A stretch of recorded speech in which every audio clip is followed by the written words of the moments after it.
Hey there, everyone. How you doing today? So I wanted to reach out to you because I'm trying to put together my 2020 goals. If you've been watching this channel for any length of time, you know that I share my goals. I track them monthly. I share them with you monthly. And I really have used this as, a key part of whatever I'm trying to do for the last, 2 decades. Right? It happens when you're in a sales career. You have 90-day quotas. You need to basically figure out what the right activities are and then track those activities. Right? The key to sales is not focused on your quota, right? Which, call it $1 million, call it $1 billion. It's instead to break down what activities lead to a successful sale. Whether that's demonstrations, cold calls, marketing campaigns, whatever it happens to be. You need to break that down. So over the last couple of days, I've been trying to break down my goals for 2020. I want to share them with you. I want your feedback. You're going to notice some things different in my 2020 goals. I will absolutely still finish and probably produce today or tomorrow my 2019 goals, just so we can finish that up. But I want your feedback. I might try to run December via this goal sheet in addition to my 2019 goals, because you don't go 11 months and not finish. So I will absolutely finish. But I wanted to share with you, it's just an Excel at this point. It is broken down, but let's bring it up because, again, I want your feedback. Let me know what's missing, what's not concrete, and we'll go from there. So let me share my Excel sheet. And I think we'll just leave it this way. Let's see, can I make it a little bit bigger? Oh, look at that, I can. How about that?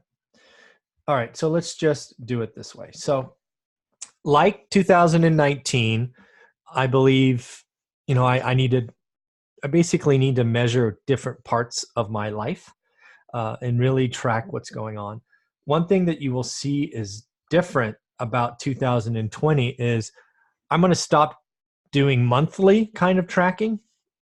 I have found that I need to hold myself more accountable. I have the time to do it.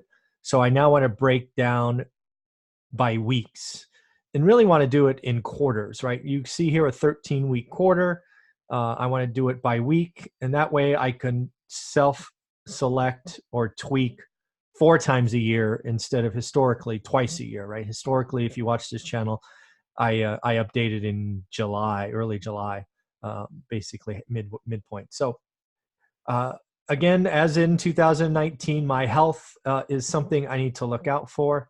I'm still going to target being active 5 times a week. It may not be the crazy CrossFit workouts that I had done for 3 or 4 years, but I will be active, whether it be with material I have in my garage or machines in my garage, or going to a local gym. I'm also going to have a goal to lose 1 pound a week. I'm now the heaviest I've ever been at 204. So I need to realize that I need to stop eating junk all the time. And I think it would be good to track weekly. That way it stays right in front of me as opposed to putting it off to monthly. So I'm pretty happy about that one. Again, I'm thinking I'm going to start doing this starting tomorrow and then see how it works for December. On the social media impact, obviously that's a big part of what I do these days. I have fun. It's still exciting. If it turns out to be a burden, I will stop. But there's a couple of metrics I'm going to be looking to target. One is YouTube views. One of the outputs that YouTube gives you is how many people watch one of your videos. Right now, I average about 500 views a day. So this would be a little bit of a push. So if I got to 4,000 a week, that would be pretty cool. In addition, if you don't know this, I also take all of my YouTube videos and convert them to podcasts that are released on Saturdays. Again, this title is always the same, one rental at a time. We haven't hit 3,000 listens in a week before, but only once. We're right around 2,600 a week. So again, try to have a stretch goal there. Again, subscribers are interesting. I'm going to be tracking my YouTube subscriber growth, targeting 50 a week. and then Instagram. Again, Instagram is called One Rental at a Time. I look to add 50 Instagram subscribers a week. So again, trying to figure out this social media thing. I do the best I can, but those are interesting. Next up, if you've been watching this channel again for any length of time, you know that I've opened an office in Fresno called The Hub. I think there is, a couple of things that I am looking to do with that. First, I need to hold myself accountable. I need to be writing at least 5 offers a week just out of the MLS. That is a big deal for me, just to keep the machine going. I had found myself skipping weeks and not being as disciplined as I should have been, so we need to fix that. I am looking for the hub to generate leads, whether that be from members of the hub or students that we are training to door knock and the other activities in Fresno. I'm hoping to, again, just review, right? For example, I was brought a deal from a wholesaler because of the hub last week. They wanted 120. I was willing to go 110. That would count, right? Because I was brought an opportunity because of the hub. We didn't get it, right? Somebody overpaid, but that is interesting. In addition to that, something I'm looking to do is create probably a letter, kind of front and back. There's already a draft floating around on my Facebook page where I just mail out to other landlords, not really asking for anything, but just introducing the hub. Again, I'm looking to have this building around for 50 years. I want all landlords in Fresno to know it exists because I think over time there would be goodness generated from that. So you figure $100 or 100 mailings a week, that's probably $100 a week. So, something to think about and something I need to try. I am looking for a partner in Fresno who wants to do some marketing around sub 2. I think this is going to become a strategy that is very beneficial in late 2020 or early 2021. So I want to be ahead of the game. I want people to know about it early. So if you're in Fresno, you're sub 2 and you want to do some 50-50 marketing and things of that nature, let's talk. I think there's I think there's some opportunity there and we could do it together. In addition to that, I have 2 partners that I'm looking at to do some 50-50 marketing, leveraging the One Rental at a Time story, my book, basically trying to distinguish our postcards from everybody else, right? We want to use the cachet of this channel, of the book, to hopefully get people to read the marketing. So the deal I have with my people that want to partner with me is I will help fund the marketing costs 50%. And all I want is first right of refusal on any leads or opportunities that come in. Again, you could still make money, right? You could still get your wholesale fee, whatever that is. But I want to have first right of refusal. And that's a big deal for me.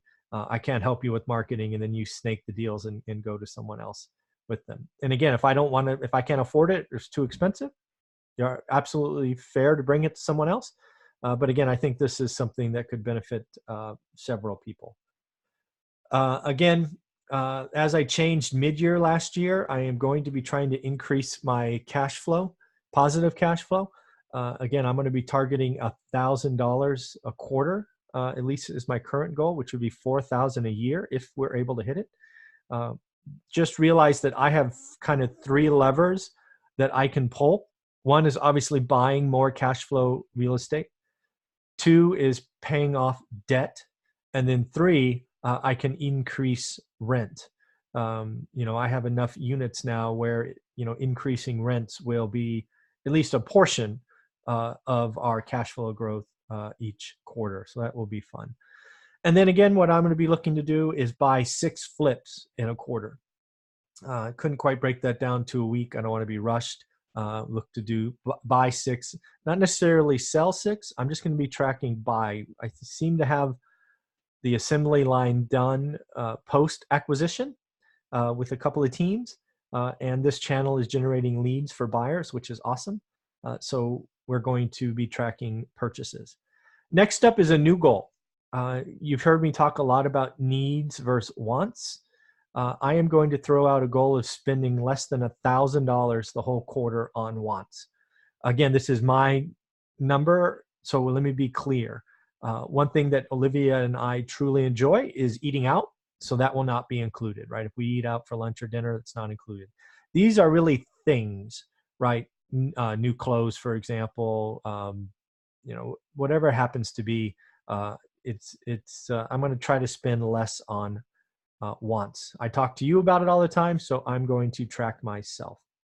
The other thing that's not included in this number are experiences, whether it's a trip or a concert or something, that will not be included. Because again, as you'll see in the next one is, I'm really about collecting lifelong memories now and experiences with Olivia and family members and friends.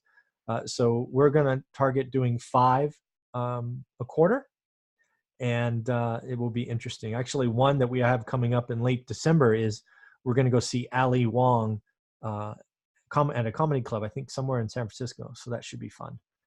And then last up, there's lots of stuff going on with the one rental at a time story, brand, whatever you want to call it. I am going to set some goals, which I haven't done before. First, I'm going to try to produce 2 hours of content every week for YouTube. Right, that's 120 minutes of content a week. So we will see how that goes. I'm going to look to sell at least 15 books on Amazon, whether that's paperback or Kindle, right? Ebooks, whatever you call it. Then I do have a free course that's on my website, onerentalatatime.com. It's basically who I am, kind of my goals, things of that nature.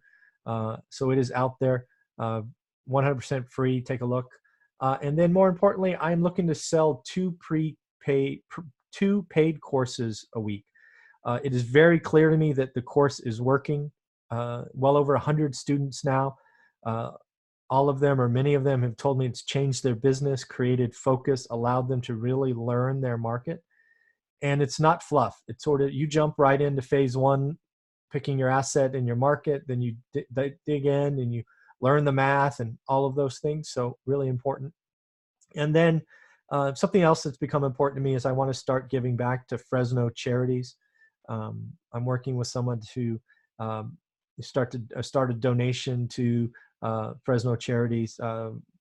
Food bank is what we're looking at right now, hoping to confirm that sometime in December. So this is what I'm trying to do. I would really like your feedback. What am I missing? What kind of feels not concrete? Again, this is something I might test in December and run in collaboration with my finishing 2019. But that's what I'm looking at doing. You should be thinking about 2020. It's a new decade. What are you going to do? How do you break down your business? What are the different aspects that you do to go after it? If you looked at mine, right, first off was working out's important because that leads to weight loss. I might want to add something around eating because that's my downside, or food consumption, just all the crap I eat. Then it's leads, right? How do I get leads? Writing offers, just all the things that lead to positive results we are getting after. So let me know what you think. Love your feedback. And of course, have a great day.